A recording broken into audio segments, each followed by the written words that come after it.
Hello everyone, welcome back to my YouTube channel. आज हम करने वाले कार्बन एंड इट्स कंपाउंड के टॉप 10 मोस्ट इंपोर्टेंट पीवाईक्यूज, जो कि आपके एग्जाम के पॉइंट ऑफ व्यू से बहुत इंपॉर्टेंट है। और दूसरी बात है, अगर आपको जो है इस सेशन का पीडीएफ चाहिए तो उसका भी लिंक जो है मैं डिस्क्रिप्शन बॉक्स में डाल दूंगा, तो आप वहां पर देख लेना। सभी चीजों को जो है आराम से पढ़ लेना, समझ लेना और अच्छे से याद कर लेना। ठीक है। और इसी तरीके से जो है मैंने chapter number 1, chapter number 2 and chapter number 3 के भी जो है टॉप 10 मोस्ट इंपोर्टेंट पीवाईक्यूज के वीडियोस बना रखे हैं, तो उसका लिंक भी जो है मैं इस वीडियो के डिस्क्रिप्शन बॉक्स में डाल दूंगा, तो आप उससे भी जाके चेक कर लेना। ठीक है, तो चलिए वीडियो स्टार्ट करते हैं बिना टाइम वेस्ट किए। तो चलिए वीडियो स्टार्ट करते हैं। क्वेश्चन नंबर वन क्या कहता है? Give reason for the following, है ना। पहला क्या है? Element carbon forms compounds mainly by covalent bonds, मतलब कि जितने भी कार्बन का कंपाउंड्स होते हैं वो कोवेलेंट बॉन्डिंग ही क्यों करते हैं, मतलब कि कोवेलेंट बॉन्ड ही क्यों फॉर्म करते हैं ज्यादातर कार्बन, है ना। तो उसका रीजन क्या है कि देखिए, इससे पहले जो है हमें जो है कार्बन की वैलेंसी पे चलना पड़ेगा। देखिए, कार्बन के जो आउटर मोस्ट सेल में होता है 4 इलेक्ट्रॉन होता है, और हम जो है क्लास 9th में स्ट्रक्चर ऑफ एटम में पढ़ चुके हैं कि कोई भी एटम जब स्टेबल होता है जब उसके आउटर मोस्ट सेल में 8 इलेक्ट्रॉन होते हैं, राइट। अब कार्बन के केस में जो है एक प्रॉब्लम ये है कि कार्बन जो है इसके आउटर मोस्ट सेल में जो 4 इलेक्ट्रॉन है, मीन्स इसको या तो 4 इलेक्ट्रॉन कहीं से लाने पड़ेंगे या तो अपने 4 इलेक्ट्रॉन्स को जो है किसी को देने पड़ेंगे, अपने इलेक्ट्रॉन को लॉस करने पड़ेंगे, है ना। पर प्रॉब्लम यहाँ पर ये आता है कि ना ही तो 4 इलेक्ट्रॉन किसी को गेन मतलब किसी से गेन कर सकता है, और ना ही तो ये किसी को 4 इलेक्ट्रॉन दे सकता है। इसलिए नहीं दे सकता, देखिए ये जो 4 इलेक्ट्रॉन इसलिए नहीं गेन कर सकता क्योंकि अगर उसने गेन कर लिया तो हम इसका जो कार्बन का जो न्यूक्लियस है वो 4 इलेक्ट्रॉन को होल्ड नहीं कर पाएगा, और ये गेन इस लॉस अपने 4 इलेक्ट्रॉन को लॉस इसलिए नहीं कर पाएगा क्योंकि अगर ये 4 इलेक्ट्रॉन लॉस करेगा तो उसके लिए हाई अमाउंट ऑफ एनर्जी की रिक्वायरमेंट होगी, जो कि पॉसिबल ही नहीं है ना। तो इस वजह से जो है नहीं तो ये कार्बन 4 इलेक्ट्रॉन लॉस कर सकता है और नहीं ये 4 इलेक्ट्रॉन गेन कर सकता है। इस वजह से क्या करता है, अपने 4 इलेक्ट्रॉन जो है किसी दूसरे एटम्स के साथ जो है शेयरिंग कर लेता है, मतलब कि अपने इलेक्ट्रॉन्स की शेयरिंग कर लेता है, और ये एक बॉन्ड बनाता है जिसे हम कहते हैं कोवेलेंट बॉन्ड, है ना। तो इस वजह से जो है कार्बन जो है कोवेलेंट बॉन्ड फॉर्म करता है। ठीक है, इसको मैंने यहाँ पर लिखा भी है, carbon has 4 valence electrons and it can neither be lose and gain 4 electrons, ना ही तो ये 4 इलेक्ट्रॉन गेन कर सकता है और ना ही तो 4 इलेक्ट्रॉन लॉस कर सकता है। Thus it attains noble gas configuration, हमें पता है ना कि हर एक एटम जो है, हर एक जो एलिमेंट है वो नोबल गैस कॉन्फ़िगरेशन जो चाहता है ना। तो ये भी जो है अपने इलेक्ट्रॉनिक कॉन्फ़िगरेशन जो है नोबल गैस की तरह कैसे बनाते हैं? बाय शेयरिंग ऑफ इलेक्ट्रॉन्स, मतलब कि अपने इलेक्ट्रॉन्स की शेयरिंग करके जो है नोबल गैस कॉन्फ़िगरेशन को अचीव करते हैं, है ना। तो इस वजह से जो है कार्बन जो है कोवेलेंट बॉन्ड फॉर्म करता है। ठीक है, आई होप समझ में आया होगा। अब सेकंड पार्ट देखते हैं, diamond has melting point, high melting point, मतलब कि डायमंड की जो है हाई मेल्टिंग पॉइंट क्यों होती है, इसका रीजन आप दीजिए। तो इसका रीजन ये है, डायमंड के स्ट्रक्चर की तरफ अगर हम चलते हैं तो डायमंड जो है क्या करता है, हर डायमंड में हर एक कार्बन एटम जो है 4 अदर कार्बन एटम से अटैच्ड होते हैं, और इस तरीके से जो है ये 3D डायमेंशनल स्ट्रक्चर का जो फॉर्मेशन करता है। और क्योंकि इनका जो है स्ट्रक्चर जो होता है वो 3D स्ट्रक्चर होता है, इस वजह से जो है ये जो बहुत ज्यादा हार्ड होते हैं, और इस हार्डनेस के कारण ही जो है इनकी मेल्टिंग पॉइंट हाई होती है। देखो यहाँ पर मैंने लिखा भी है, in diamond each carbon atom is bounded to 4 other carbon atoms, है ना। यहाँ पर जो कार्बन एटम है 4 अलग कार्बन एटम से अटैच्ड होते हैं और फॉर्म करते हैं 3D डायमेंशनल रिजिड स्ट्रक्चर, है ना। थ्री डायमेंशनल रिजिड स्ट्रक्चर का जो फॉर्मेशन करते हैं, और इसी कारण से जो ये क्या कहलाते हैं, हार्डेस्ट सब्सटेंस कहलाते हैं, है ना। दुनिया का सबसे हार्डेस्ट सब्सटेंस क्या है? डायमंड ही है। क्यों है? क्योंकि इनका जो स्ट्रक्चर होता है वो 3 डायमेंशनल होता है, इस वजह से जो है इनकी मेल्टिंग पॉइंट भी क्या होती है, हाई होती है। तो ये हो गया इसका रीजन। अब तीसरा, ग्रेफाइट जो है गुड कंडक्टर ऑफ इलेक्ट्रिसिटी क्यों होता है? यहाँ पर एक क्वेश्चन ये भी उठ सकता है कि डायमंड जो है वो इलेक्ट्रिसिटी कंडक्ट नहीं करता पर ग्रेफाइट इलेक्ट्रिसिटी कंडक्ट करता है, इसका रीजन क्या है बताइए, है ना। तो इसका रीजन ये है कि ग्रेफाइट का अगर हम स्ट्रक्चर की बात करें तो ग्रेफाइट में जो कार्बन एटम होता है, हर एक carbon atom 3 other carbon atom से अटैच्ड होते हैं, और अभी अभी मैंने बताया कि हर एक कार्बन के पास जो है 4 वैलेंस इलेक्ट्रॉन होते हैं। अब 3 के साथ उसने बॉन्डिंग कर ली, तो एक इलेक्ट्रॉन बच गया, वही एक इलेक्ट्रॉन जो होता है फ्री रह जाता है, और इस फ्री इलेक्ट्रॉन्स के कारण ही जो है ग्रेफाइट जो है इलेक्ट्रिसिटी कंडक्ट करता है। हमें पता है कि कोई भी जो है इलेक्ट्रिसिटी प्रोड्यूस करने का सबसे बेसिक कंसेप्ट क्या है, फ्री इलेक्ट्रॉन्स होना, फ्री चार्ज होना। जिसके पास फ्री चार्ज होगा वो इलेक्ट्रिसिटी कंडक्ट कर जाएगा, क्योंकि हमें पता है कि करंट कैसे फॉर्म होता है, चार्ज के मूवमेंट से फ्लो होता है। अब क्योंकि इसके पास इलेक्ट्रॉन्स है, मतलब नेगेटिव चार्ज है, ये मूव करेंगे, मूव करने के कारण ही जो है ये इलेक्ट्रिसिटी कंडक्ट करते हैं, है ना। तो यही चीज मैंने जो यहाँ पर लिखा है, in graphite each carbon atom is bounded to three other carbon, three others carbon से जो है ये अटैच्ड होते हैं बाय कोवेलेंट बॉन्ड, है ना। हमें पता है कार्बन जो है कोवेलेंट बॉन्ड फॉर्म करते हैं in the same plane giving hexagonal array, मतलब कि हेक्सागोनल स्ट्रक्चर अरेंजमेंट होती है इनकी, है ना। और इनमें जो है हर एक लेयर जो लेयर बाय लेयर फॉर्मेशन होता है, मतलब कि एक लेयर, दूसरा लेयर, तीसरा लेयर, और ये लेयर्स आपस में जो है जुड़े हुए होते हैं with the help of weak Van der Waals forces, है ना। And this only three valence electrons are used for bond formation, मतलब कि इसमें जो बॉन्डिंग होती है वो सिर्फ तीन इलेक्ट्रॉन जो होते हैं बॉन्डिंग में पार्टिसिपेट करते हैं, और इनका जो फोर्थ इलेक्ट्रॉन होता है वो क्या होता है, फ्री रहता है, फ्री रहता है, फ्री टू मूव, मतलब कि फ्रीली ये मूव करता है, और इस फ्री इलेक्ट्रॉन्स के कारण ही जो है ग्रेफाइट जो होता है गुड कंडक्टर ऑफ इलेक्ट्रिसिटी होता है ना। तो ये हो गया इस क्वेश्चन का हर एक पार्ट का आंसर, है ना। और ये क्वेश्चन जो है सीबीएसई 2020 में पूछा गया था, है ना, इंपॉर्टेंट क्वेश्चन है ये। चलिए आगे बढ़ते हैं। सबसे पहले जो एक बार फिर से जो हम डायमंड के स्ट्रक्चर को देख लेते हैं कि आखिर इनकी स्ट्रक्चर कैसी होती है। देखिए यहाँ पर हमने बताया था कि हर एक कार्बन एटम जो है वो चार अदर कार्बन एटम से अटैच्ड होते हैं ना। अब जैसे कि इस कार्बन को देखिए, ये कार्बन है, ये कार्बन देखिए इस कार्बन से जुड़ा हुआ है, इस कार्बन से जुड़ा हुआ है, इस कार्बन से जुड़ा हुआ है, और नीचे इस कार्बन से जुड़ा हुआ है ना। तो हर एक कार्बन चार कार्बन एटम से जुड़ा हुआ है। इसको छोड़िए, अब इसको देखिए, देखिए ये कार्बन को लेते हैं, ये देखिए एक कार्बन, दो कार्बन, तीन कार्बन एंड चार कार्बन, है ना। तो हर एक कार्बन जो है डायमंड के केस में जो है चार अदर कार्बन एटम से जुड़ा हुआ होता है। इनके पास फ्री इलेक्ट्रॉन्स होते ही नहीं। देखिए यहाँ पर कहाँ फ्री इलेक्ट्रॉन्स, हमें पता है ना कि हर एक कार्बन जो है चार इलेक्ट्रॉन, इनके जो आउटर मोस्ट सेल में जो है चार इलेक्ट्रॉन होते हैं। अब ये चार इलेक्ट्रॉन जो है चारों के चारों जो है बॉन्डिंग में पार्टिसिपेट कर चुके हैं, है ना। मतलब कि ये चारों के चारों जो है चार अदर कार्बन एटम से जुड़े हुए, तो इनके पास फ्री इलेक्ट्रॉन है ही नहीं। अगर इनके पास फ्री इलेक्ट्रॉन होंगे नहीं तो ये क्या होंगे, नॉन कंडक्टर होंगे, मतलब कि इलेक्ट्रिसिटी कंडक्ट नहीं करेंगे, है ना। और दूसरी बात, इनका जो स्ट्रक्चर होता है वो थ्री डायमेंशनल होता है। थ्री डायमेंशनल स्ट्रक्चर होने के कारण जो है ये हार्ड होते हैं, और हार्ड होने के कारण ही जो है ये इनकी मेल्टिंग पॉइंट बहुत ही हाई होती है, मेल्टिंग एंड बॉइलिंग पॉइंट बहुत हाई होती है ना।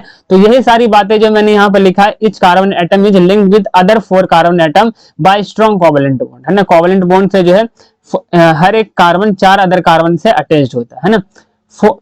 Four surrounding carbon atom form tetrahedron structure. यहाँ पर देखिए ये जो स्ट्रक्चर फॉर्म हो रहा है वो टेट्राहेड्रॉन स्ट्रक्चर फॉर्म हो रहा है ना। डायमंड इज वेरी स्ट्रॉन्ग, बहुत हार्ड होता है।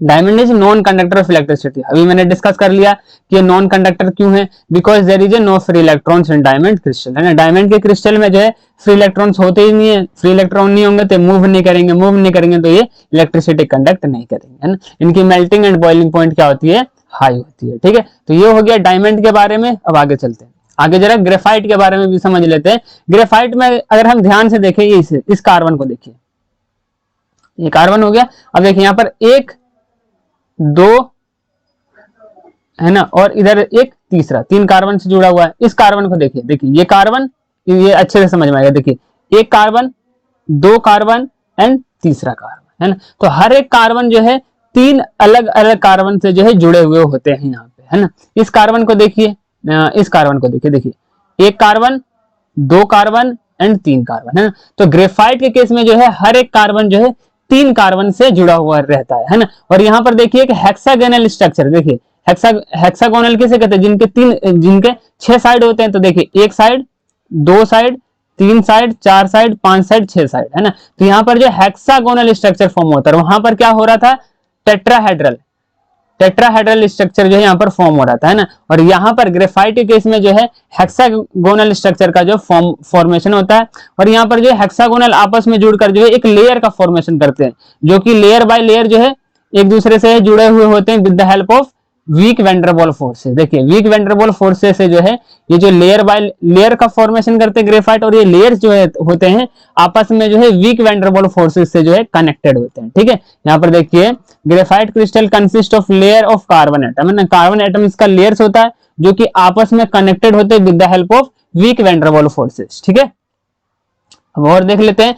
each carbon atom is linked with 3 carbon atom and fourth valence electron of carbon is free to move, है ना। हर एक कार्बन 3 अदर कार्बन एटम से जुड़े हुए होते हैं और इनके जो फोर्थ वैलेंस इलेक्ट्रॉन होते हैं वो फ्री टू मूव होते हैं, इसलिए ग्रेफाइट क्या करते हैं, इलेक्ट्रिसिटी कंडक्ट करते हैं। बहुत इंपॉर्टेंट पॉइंट है ये। ठीक है, चौथा, कार्बन की जो है melting point and boiling point high होती है, ग्रेफाइट जो होती है soft and slippery to touch, है ना। हमें पता है ना कि पेंसिल की जो निब होती है वो भी जो है ग्रेफाइट ही होता है ना, तो हम समझ सकते हैं कि कितना सॉफ्ट होता है, तो ग्रेफाइट सॉफ्ट एंड स्लिपरी होता है। आगे बढ़ते हैं, आगे है क्वेश्चन नंबर 2। क्वेश्चन नंबर 2 क्या कहता है, देखिए two statement are given, one labelled assertion and other labeled region, select the correct answer to these question from code A B C and D as given, है ना। यहाँ पर देखिए एक क्वेश्चन है, इनके असर्शन लिखे हुए हैं एंड रीजन दिए हुए हैं और इन चारों में से जो मुझे सेलेक्ट करना है कि कौन सा सही होगा, है ना। देखिए असर्शन रीजन के जो क्वेश्चंस होते हैं वो बहुत इंपॉर्टेंट होते हैं और बच्चे को बहुत कंफ्यूजिंग करते हैं, है ना। मतलब कि समझ में नहीं आता कि इन क्वेश्चंस को कैसे हैंडल किया जाए, क्योंकि इस टाइप के क्वेश्चन जो है ये नए नए हैं, पहले नहीं पूछे जाते थे। मतलब कि ये जो है 3-4 सालों से जो है ये असर्शन रीजन के क्वेश्चन जो है अब ऐड हुए, पहले नहीं आते थे, है ना। तो इन क्वेश्चंस को समझते हैं कि इन क्वेश्चंस को कैसे सॉल्व करते हैं ताकि आपको कंफ्यूजन ना हो, है ना। देखिए असर्शन का मतलब होता है एक कोई स्टेटमेंट दिया रहेगा और एक रीजन, मतलब कि असर्शन से रिलेटेड जो है उसका रीजन दिया हुआ होगा। ठीक है, तो सबसे पहले क्या हमें देखना होगा कि असर्शन सही है कि नहीं, जरा समझते हैं। देखिए असर्शन कह रहा है कि एस्टेरिफिकेशन, हमने जो है चैप्टर नंबर 4 में एस्टेरिफिकेशन भी पढ़ा होगा। तो एस्टेरिफिकेशन जो है एक प्रोसेस है इन विच, जिसमें जो है स्वीट स्मेलिंग सब्सटेंसेस प्रोड्यूस। क्या ये स्टेटमेंट सही लिखा हुआ है, मतलब कि एक स्टेटमेंट है, अब इसमें जो है हमें पहचानना है कि ये सही लिखा हुआ है कि नहीं। असर्शन का मतलब ये है। अब देखिए असर्शन लिखा हुआ है, एक स्टेटमेंट लिखा हुआ है कि स्टेरिफिकेशन जो है वो स्वीट स्मेलिंग सब्सटेंस को बनाने के काम आता है। क्या ये बात सही है? तो बिल्कुल ये बात सही है कि स्टेरिफिकेशन में जो है हम क्या करते हैं, एस्टर का फॉर्मेशन करते हैं और एस्टर का जो स्मेल होता है बहुत ही स्वीट होता है। इस वजह से इनका यूज जो है हम आर्टिफिशियल परफ्यूम्स को बनाने में, हम परफ्यूम्स को बनाने के लिए जो है हम एस्टर का यूज करते हैं। तो बिल्कुल सही, असर्शन जो है बिल्कुल सही लिखा हुआ है कि esterification is a process in which sweet smelling substances produce, जिसमें से स्वीट स्मेलिंग सब्सटेंस जो है प्रोड्यूस होता है, राइट। अब रीजन देखते हैं, रीजन क्या है, when ester react with sodium hydroxide, है ना। जब एस्टर का रिएक्शन जो है हम सोडियम हाइड्रोक्साइड के साथ करते हैं तो alcohol and sodium salt of carboxylic acid obtained. क्या ये बात सही है कि जब हम एस्टर का रिएक्शन सोडियम हाइड्रोक्साइड के साथ करते हैं तो alcohol and sodium salt of carboxylic acid form होता है क्या? तो बिल्कुल ये भी सही लिखा हुआ है, मींस रीजन भी सही लिखा हुआ, असर्शन भी सही लिखा हुआ। असर्शन बोल रहा है कि एस्टेरिफिकेशन जो है एक प्रोसेस है जिसमें जो है स्वीट स्मेलिंग सब्सटेंस जो है प्रोड्यूस होता है, बिल्कुल सही लिखा हुआ है। रीजन भी सही लिखा हुआ है कि जब हम एस्टर का रिएक्शन सोडियम हाइड्रोक्साइड के साथ करते हैं तो alcohol and sodium salt of carboxylic acid obtained होता है, ये भी सही लिखा हुआ है। बट यहाँ पे प्रॉब्लम ये है कि असर्शन एंड रीजन का जो है दोनों का आपस में बिल्कुल भी कनेक्शन नहीं है। एस्टेरिफिकेशन बता रहा है एस्टर के फॉर्मेशन के प्रोसेस को, और ये जो रीजन है वो एस्टर एंड सोडियम हाइड्रोक्साइड के बीच का रिएक्शन के बारे में बता रहा है। तो इनके बीच में आपस में बिल्कुल भी कनेक्शन नहीं है, ये बिल्कुल भी एक्सप्लेन नहीं कर रहा है असर्शन को। रीजन जो है असर्शन को एक्सप्लेन बिल्कुल नहीं कर रहा है। भाई इसकी बात कुछ और है, इसकी बात कुछ और है, तो ये असर्शन एंड रीजन दोनों एक दूसरे से कनेक्टेड है ही नहीं। तो सबसे पहले इन चारों में से ऑप्शन देखते हैं। असर्शन इज ट्रू, बिल्कुल ट्रू है भाई, बट यहाँ पर रीजन जो है फॉल्स हो गया, जो कि यहाँ पर गलत है। रीजन तो सही लिखा हुआ है ना, तो ये तो कट हो गया। अच्छा अब इधर देखिए, अब डी ऑप्शन क्या है, assertion is false and reason is true. भाई असर्शन तो सही था ना, तो ये भी गलत हो गया। अब देखिए both assertion and reason is true, दोनों असर्शन एंड रीजन ट्रू है बिल्कुल, but reason is not explanation of assertion. क्या ये बात सही है? एंड पहला ऑप्शन है both assertion and reason are true, assertion reason दोनों सही है, बट रीजन जो है वो करेक्ट एक्सप्लेनेशन कर रहा है असर्शन की। क्या बात सही है? अब इसमें और इसमें कंफ्यूजन हो गया भाई, यहाँ तो बिल्कुल क्लियर हो गया कि ये दोनों तो हो ही नहीं सकते, क्योंकि हमने पहचान लिया कि असर्शन भी सही है एंड रीजन भी सही है। बस हमें ये देखना है कि क्या रीजन जो है असर्शन को सही एक्सप्लेन कर रहा है कि नहीं, है ना। तो यहाँ पर अगर हम ध्यान से देखें भाई, ये अलग स्टेटमेंट है, ये अलग स्टेटमेंट है, तो ये आपस में कनेक्टेड बिल्कुल भी नहीं है ना। तो इसका जो रीजन हो जाएगा बी सही हो जाएगा कि both assertion and reason is correct, are correct. Assertion and reason दोनों करेक्ट है, बट जो हमारा रीजन है वो असर्शन को सही एक्सप्लेन नहीं करता है ना। तो ये बिल्कुल ही सही हो जाएगा। पहले केस में क्या है, पहले केस में ये है कि असर्शन एंड रीजन दोनों सही है। यहां पर भी बोल रहा है कि असर्शन रीजन दोनों सही है, बट रीजन जो है वो एक्सप्लेन कर रहा है सही असर्शन को, पर यहां पर तो ऐसा है ही नहीं, है ना। यहाँ पर रीजन जो है एक्सप्लेन ही नहीं कर रहा है असर्शन को, ये अलग स्टेटमेंट है, ये अलग स्टेटमेंट है ना, तो बिल्कुल भी एक्सप्लेन नहीं कर रहा है। तो इसका जो सही ऑप्शन हो जाएगा वो क्या हो जाएगा, option number B, assertion and reason both are true but reason is not correct explanation of assertion. ठीक है, तो ये क्वेश्चन जो है सीबीएसई 2020 में पूछा गया था, और इस टाइप के क्वेश्चन आपके पेपर में आएंगे ही आएंगे, है ना। चलिए आगे बढ़ते, आगे क्या है, एस्टेरिफिकेशन रिएक्शन। अब जरा देखिए, यहां पर हमने पढ़ना है esterification and reaction of ester with sodium hydroxide. तो इसको जो है जरा एक बार देख भी लेंगे, पूरे कॉन्सेप्ट को समझ लेंगे, है ना। देखिए एस्टेरिफिकेशन रिएक्शन क्या होता है। एस्टेरिफिकेशन रिएक्शन में जो हम इथेनोइक एसिड का रिएक्शन करते हैं अल्कोहल के साथ इन the presence of little amount of concentrated sulphuric acid. हम कंसंट्रेटेड सल्फ्यूरिक एसिड के प्रेजेंस में जो है इथेनोइक एसिड एंड अल्कोहल का रिएक्शन करते हैं। ऐसा करने से हम क्या होता है, ऐसा करने से जो है यहाँ पर जो है एस्टर का फॉर्मेशन होता है, जो कि इसका स्मेल जो है बहुत ही स्वीट होता है, बहुत ही अच्छा होता है ना। और इसका स्वीट स्मेलिंग के कारण ही जो इसका यूज जो है हम आर्टिफिशियल परफ्यूम्स को बनाने के लिए करते हैं। ठीक है, ये हो गया। अब यहाँ पर एक और बात की, यहाँ पर जो सल्फ्यूरिक एसिड का इस्तेमाल क्यों किया गया है ना, कंसंट्रेटेड सल्फ्यूरिक एसिड का यूज क्यों किया गया है, क्योंकि कंसंट्रेटेड सल्फ्यूरिक एसिड जो होता है वो एक डिहाइड्रेटिंग एजेंट होता है। अब ये डिहाइड्रेटिंग एजेंट का क्या मतलब होता है, डिहाइड्रेटिंग एजेंट एक ऐसा एजेंट होता है जो मॉलिक्यूल्स के अंदर से जो है वाटर को रिमूव करता है। ठीक है, मतलब कि पानी निकालता है, मतलब कंपाउंड में से पानी निकालता है, ऐसे कंपाउंड को हम कहते हैं डिहाइड्रेटिंग एजेंट्स। ठीक है, तो यहां पर क्या होता है, देखिए यहां पर अल्कोहल में से OH निकला और इस इथेनोइक एसिड में से जो है H निकला। अब ये H और OH दोनों मिलकर क्या बन जाएंगे, H2O, है ना। और इसका बाकी का जो बचा हुआ CH3COO और यहाँ से C2H5 ये आपस में क्या हो जाएंगे, कनेक्ट हो जाएंगे, और कनेक्ट होकर जो है इस तरीके का जो है एस्टर का फॉर्मेशन कर लेगा, जिसे हम कहते हैं इथाइल इथेनोएट। ठीक है, तो ये हो गया हमारा एस्टेरिफिकेशन रिएक्शन।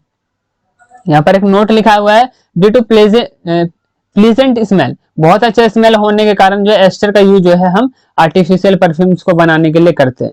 अब देखिए, अब यहाँ पर दूसरा कॉन्सेप्ट वही था जो कि हमारा यहाँ पर पूछा गया था कि जब हम एस्टर का रिएक्शन सोडियम हाइड्रोक्साइड से करते हैं तो क्या alcohol and sodium salt of carboxylic acid obtain होता है क्या। इसका रीजन देखिए यहाँ लिखा हुआ है। देखिए, जब भी हम किसी एस्टर का रिएक्शन हम सोडियम हाइड्रोक्साइड के साथ करते हैं तो ये क्या हमें देता है, ये हमें मिलता है alcohol and carboxylic sodium salt of carboxylic acid हमें मिल जाता है ना। अब यहाँ पर भी देख लीजिए, ये देखिए हमारा ये एस्टर हो गया। एस्टर का रिएक्शन जो हमने सोडियम हाइड्रोक्साइड से किया, इसको थोड़ा हीट कर दिया, तो हीट करने से क्या हो गया हमारा, देखिए sodium salt of carboxylic acid and ethanol का हमारा फॉर्मेशन हो गया, है ना। और यही हमारा जो है रीजन के केस में जो है लिखा हुआ था, है ना। तो बिल्कुल असर्शन एंड रीजन दोनों सही थे, बट रीजन जो है असर्शन को सही एक्सप्लेन नहीं कर रहा था। ठीक है, तो ये हो गया, इसका कॉन्सेप्ट भी हमने समझ लिया, क्वेश्चन भी सॉल्व कर लिया। चलिए आगे बढ़ते हैं।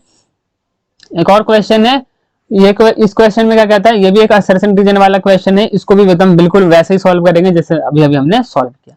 सबसे पहले हमने असर्शन देख लेते हैं। असर्शन में लिखा हुआ इन होमोलोगस सीरीज ऑफ अल्कोहल, है ना। होमोलोगस सीरीज किसे कहते हैं, सबसे पहले समझते हैं होमोलोगस सीरीज किसे कहते हैं।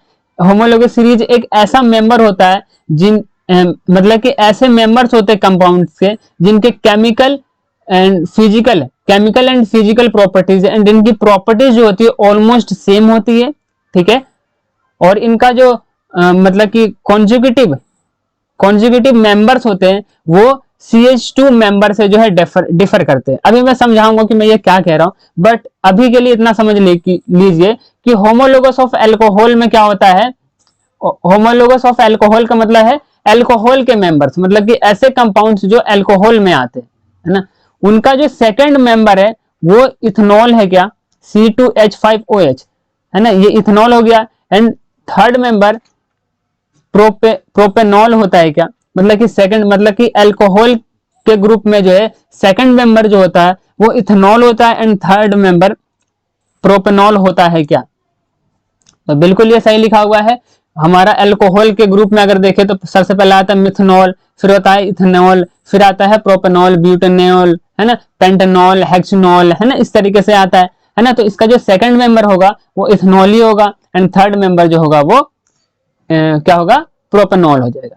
ठीक है, तो असर्शन बिल्कुल करेक्ट लिखा हुआ। अब रीजन जरा समझते हैं। रीजन क्या लिखा हुआ, the difference between the molecular mass of the two consecutive members of homologous series, मतलब कि होमोलोगस सीरीज में जो कॉन्जिक्यूटिव मेंबर्स, कॉन्जिक्यूटिव का मतलब क्या होता है, एक के बाद अगला, ये जो ये है दूसरे के बाद जो तीसरा आएगा, उनके बीच में जो डिफरेंस होता है वो उनके बीच में जो मॉलिक्यूलर मास का जो डिफरेंस होता है क्या वो 144 होता है। बिल्कुल रॉन्ग, बिल्कुल रॉन्ग, बिल्कुल गलत। यहां पर देखिए दो कॉन्जुगेटिव मेंबर्स के बीच में जो डिफरेंस होता है वो CH2 का होता है। जरा इसका कंसेप्ट को जरा समझते हैं। देखिए होमोलोगस सीरीज, होमोलोगस सीरीज क्या होता है, homologous series is a group of organic compound. ये क्या होता है, कंपाउंड्स का ग्रुप होता है हैविंग सिमिलर स्ट्रक्चर, जिनकी स्ट्रक्चर जो होती है वो सिमिलर होती है एंड सिमिलर प्रॉपर्टीज, इनकी प्रॉपर्टीज भी सिमिलर होती है एंड स्ट्रक्चर भी सिमिलर होती है। और इनके जो कॉन्जुगेटिव कंपाउंड्स होते हैं, कॉन्जुगेटिव कंपाउंड्स मतलब कि एक के बाद जो अगला वाले कंपाउंड आने वाले हैं उनको हम कहते हैं कॉन्जुगेटिव या फिर सक्सेसिव कंपाउंड्स, सक्सेसिव कंपाउंड्स कहते हैं। वो डिफर करते हैं CH2 ग्रुप से। अब इसका अगर मैं मोलर मास निकालूं, CH2 का अगर मैं मोलर मास निकालूं, मोलर मास निकालना हमने 9th क्लास में ही सीख लिया और अभी तक हम कर ही रहे हैं, सेम फंडा वही रहेगा। देखिए कार्बन का जो एटॉमिक मास होता है वो 12 होता है, हाइड्रोजन का जो एटॉमिक मास होता है वो 2 होता है, मोलर मास 2 होता है। अब क्योंकि हाइड्रोजन यहाँ पर 2 है तो 2 से मल्टीप्लाई कर देंगे तो 2 इंटू 1 2, कार्बन का था 12 और यहाँ पर आ गया 2, तो 2 प्लस 12 कितने हो गए 14। तो यहाँ पर जो मोलर मास का जो डिफरेंस होगा हर मोलर, मतलब कि देखिए ये देखिए यहाँ पर हमारा मीथेन है और यहाँ पर इथेन है, अगर इनके बीच में अगर मैं डिफरेंस देखूं तो एक कार्बन का डिफरेंस है और 2 हाइड्रोजन का डिफरेंस है, उसी डिफरेंस को ये मैं बता रहा हूँ CH2, है ना। हर यहाँ पर जो है हर केस में यही होगा। देखिए इनके बीच में भी अगर मैं देखूं तो CH2 का ही डिफरेंस है, किसी भी दो के बीच में देख लो, कंजिक्यूटिव दो के बीच में देख लो, सक्सेसिव दो के बीच में देख लो, मतलब कि किसी भी दो के बीच में, आप इसके और इसके बीच में मत देख लेना भाई, तब तो डिफरेंस हो जाएगा ना। हमेशा एक के बाद अगले के बीच में देखना, मतलब कि ये तो ये हो गया, ये देखा तो इसके बाद ये देख लिया, ठीक है, ऐसे करके हमें देखना। तो जब भी हम देखेंगे और किसी भी ग्रुप में देखेंगे तो वो हमेशा डिफरेंस जो होता है वो CH2 का ही आता है। और इनका अगर मैं मोलर मास निकालता हूं तो वो आ रहा है 14, नहीं कि 144 आ रहा है, 144 बिल्कुल भी नहीं आ रहा। तो यहाँ पर जो है क्या हो गया, हमारा रीजन बिल्कुल भी गलत हो गया, बट असर्शन जो है यहाँ पर सही लिखा हुआ है ना। तो यहाँ पर अब जरा ऑप्शन दे लेते हैं, देख लेते हैं ऑप्शन में क्या लिखा हुआ। पहला ऑप्शन लिखा हुआ both assertion and reason are true, assertion and reason जो है दोनों सही है, पर यहाँ पर हमने देख लिया कि रीजन तो गलत लिखा हुआ है, तो ये तो बिल्कुल नहीं हो सकता, बिल्कुल गलत। ये भी बिल्कुल गलत, क्योंकि ये भी भाई बोल रहा है कि असर्शन एंड रीजन दोनों सही है, बिल्कुल गलत। अब तीसरा ऑप्शन देखते हैं, असर्शन इज ट्रू, असर्शन सही लिखा हुआ है बट रीजन इज फॉल्स, ये बिल्कुल ही सही लिखा हुआ है, बिल्कुल सही। यहाँ पर हमारा मैच भी कर रहा है, असर्शन भाई ठीक है बट रीजन जो है गलत लिख दिया, तो बिल्कुल सही होगा। चौथा क्यों नहीं होगा, क्योंकि इसने असर्शन को फॉल्स बोल दिया, असर्शन तो हमारा सही, सॉरी असर्शन तो हमारा सही है ना, तो ये हमारा गलत हो गया। तो हमारा सही आंसर क्या हो जाएगा, option number C assertion is true but reason is false, ठीक है। और ये क्वेश्चन जो है 2020 में पूछा गया था, ठीक है। और इसी तरीके से जो है मैंने होमोलोगस सीरीज के बारे में बता दिया, होमोलोगस सीरीज ऑफ अल्कीन के बारे में देख लो आप, अल्कीन के बारे में देख लो आप, अल्काइन के बीच में देख लो। यहाँ पर बहुत सारे क्वेश्चन पूछे जा सकते हैं आपसे, ऐसा पूछा जा सकता है कि बताइए अल्कीन, अल्कीन का जो थर्ड मेंबर है, अल्कीन ग्रुप में जो थर्ड मेंबर है उसका नाम क्या है, तो थर्ड मेंबर के लिए क्या हो जाएगा, प्रोपेन, है ना। फिफ्थ मेंबर बताइए क्या है, पेंटेन। सिक्स मेंबर बताइए क्या है, तो हेक्सेन। इस तरीके से जो आपसे अल्कीन का पूछ सकता है, आपसे ये पूछ लेगा कि बताइए जो थर्ड मेंबर है वो थर्ड मेंबर जो है अल्कीन का वो क्या है, तो थर्ड मेंबर हमारा क्या हो जाएगा, ब्यूटेन हो जाएगा। फिफ्थ नंबर पूछ लिया जाए तो हेक्सीन हो जाएगी। सेकंड मेंबर पूछ लिया तो प्रोपीन हो जाएगी, है ना। उसी तरीके से अगर जैसे अल्काइन का पूछ ले, बोले कि बताइए भाई अल्काइन का जो फिफ्थ मेंबर है वो कौन है, तो फिफ्थ मेंबर मेरा हो जाएगा हेक्साइन, है ना। थर्ड मेंबर हो जाएगा ब्यूटाइन, है ना। इस तरीके से जो है क्वेश्चन बहुत पूछे जा सकते हैं, ठीक है। तो इस होमोलोगस सीरीज को देख लीजिए। होमोलोगस सीरीज सिर्फ अल्कीन अल्कीन अल्काइन का ही नहीं होता, homologous series of hello alkyne का भी होता है, होमोलोगस सीरीज ऑफ अल्कोहल का भी होता है ना, सबका होता है ना। उसमें भी जो होगा क्या होगा, हमारा जो डिफरेंस होगा दो सक्सेसिव कंपाउंड के बीच में, उसमें भी जो है CH2 ग्रुप का ही डिफरेंस होगा, ठीक है। ये हो गया। आगे देखते हैं, जैसे क्वेश्चन नंबर 3, देखिए बहुत अच्छा सवाल है ये। यहाँ पर लिखा हुआ है name the functional group present in the propanone. या देखिए प्रोपेनॉन एक कंपाउंड है, अब इस प्रोपेनेन कंपाउंड में जो ये फंक्शनल ग्रुप कौन सा है ये हमें बता दीजिए। बस हमें बस इतना पता करना है कि बताइए जो हमारा प्रोपेनॉन है इसमें जो कौन सा फंक्शनल ग्रुप है। हमें पता है कि जब भी हमें फंक्शनल ग्रुप पहचानना हो तो हम इसके सफिक्स को देखते हैं कि इसका सफिक्स क्या लिखा हुआ है, ऑन लगा हुआ है। और हमें पता है कि किसी भी ऑन जब आता है जब कीटोन होता है ना। मतलब कीटोन के केस में जो हम सफिक्स है वो ऑन लगाते हैं, है ना, ONE ऑन लगाते हैं, है ना। तो ये हमारा क्या हो गया, कीटोन। इस कंपाउंड के अंदर जो हमारा फंक्शनल ग्रुप है वो क्या है, कीटोन है। बस ये इतना सिंपल सवाल पूछ लिया, है ना। देख रहे हो कितना इजी है। बस अगर हमें फंक्शनल ग्रुप के बारे में पता होता, फंक्शनल ग्रुप भी छोड़ो, हमें बस ये हम ध्यान से अगर ये देख लेते ना लास्ट में कि ONE ऑन लिखा हुआ है, हम तुरंत बोल देते कि ये कीटोन ग्रुप है, बस कहानी खत्म। और ये क्वेश्चन भी जो है देखिए नया ही सवाल है, जितने भी क्वेश्चन करवा रहा हूँ वो नए नए ही हैं, 2020 के ही है ना। तो ये भी इंपॉर्टेंट क्वेश्चन हो गया। देखिए कि इसमें जो फंक्शनल ग्रुप है वो कीटोन ग्रुप है, बस इतना लिखना था। चलिए एक बार फिर से जो हम फंक्शनल ग्रुप के बारे में पढ़ लेते हैं कि इस चैप्टर में हमारे कौन कौन से फंक्शनल ग्रुप हैं। सबसे पहले तो ये समझते हैं कि फंक्शनल ग्रुप का मतलब क्या होता है।